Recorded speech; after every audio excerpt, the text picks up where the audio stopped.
Okay, so on this I'm gonna start with Unbreakable Armor due to the simple fact that I want some boost strength. Unbreakable Armor will also boost your strength.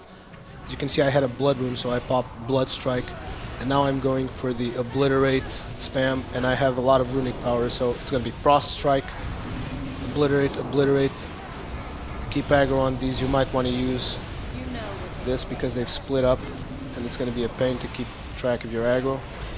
Spread your diseases.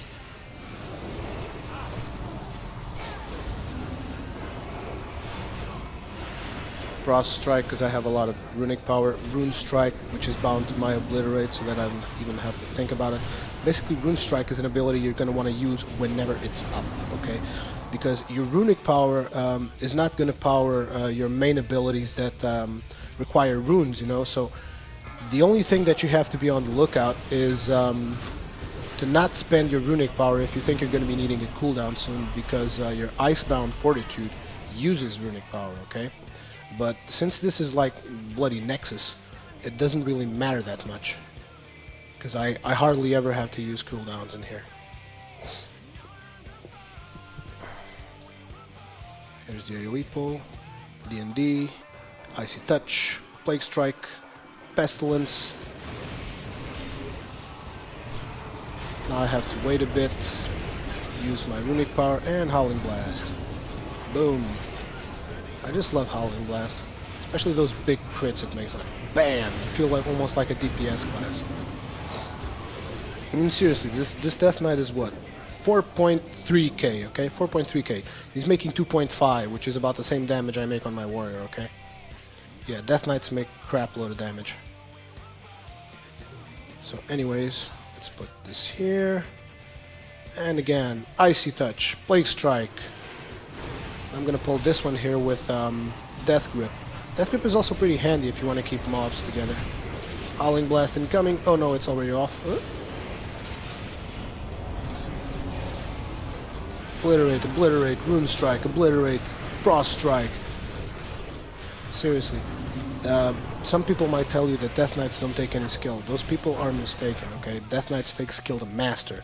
They don't take skill to get away with. Like, I could get away with even doing this without spreading diseases, but I don't. I spread my diseases because it's like I'm a min-maxer, okay? I like to have everything, like, stretched out as much as I can. Get your ass in here. Yeah, you can see that I have a lot of fun with the Death Grip. It is fun, you know. What's this? What's this over here, huh? Who's your daddy? Fuck you. Okay.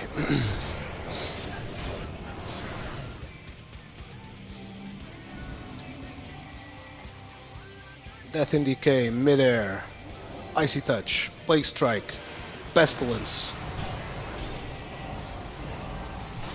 Crazed Mana Wraith, Taunt. I did taunt him. Die. I mean, most of the pulls you're doing the same way. It's just a question of how you want to apply probably your Death Grip if you have a ranged target. Otherwise, it's mostly just like this. You grab your D&D, Icy Touch, Plague Strike, Pestilence, and then just go for your Frost Strike. Then wait a bit, and here comes Howling Blast. Boom, dead. Boom. It's just that easy.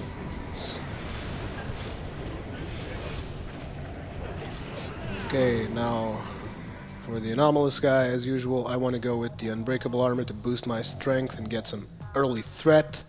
Icy Touch, Plague Strike, no Pestilence. Remember, when you're taking a single target, you don't want to use Pestilence.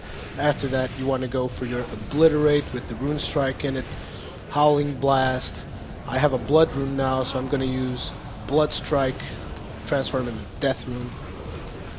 Okay, there's one of these up. Icy Touch, Plague Strike. It's down.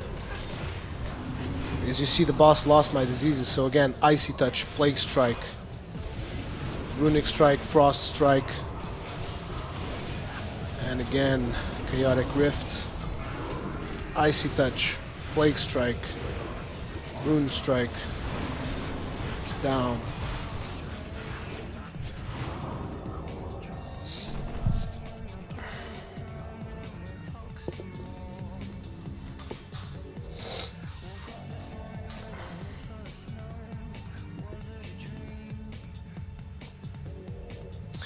Also, something you need to notice is how death runes operate, because they operate like this. In your frost spec, you want to have your blood runes transforming into death runes, because the spec mostly based itself on frost and unholy runes.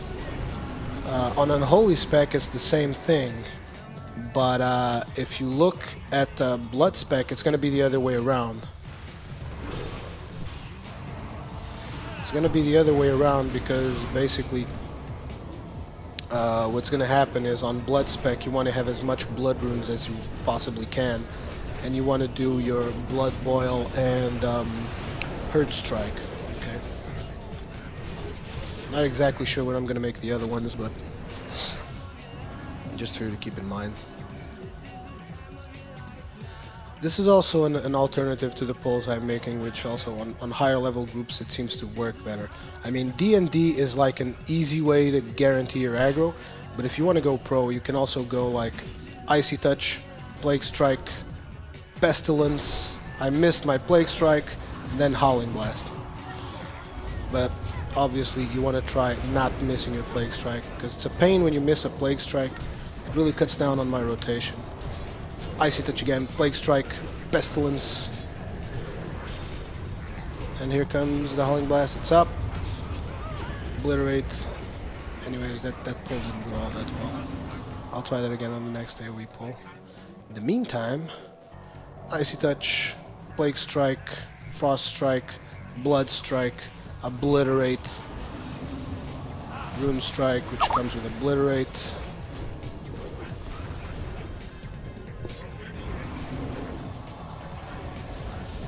Burn!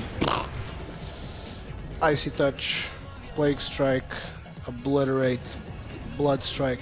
I mean, there's no real fixed rotation. The thing is, first you want to get your diseases up, and then you want to look at your runes and see what you want to do with them.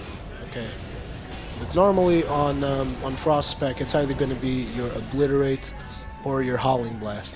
Okay, Icy Touch, Plague Strike, Pestilence, and Howling Blast. Saw that? The thing about this pull is that with Death and Decay you get all the targets immediately on top of you, okay? On this one, no. And as you could see, there was a time where the poor Paladin was tanking for a while there. So Death and Decay is the easiest way to do it, but if you're quick enough, you can go for your Icy Touch, Plague Strike, Pestilence, and Howling Blast. Icy Touch, Plague Strike, Obliterate, Blood Strike, Rune Strike, Frost Strike, Obliterate,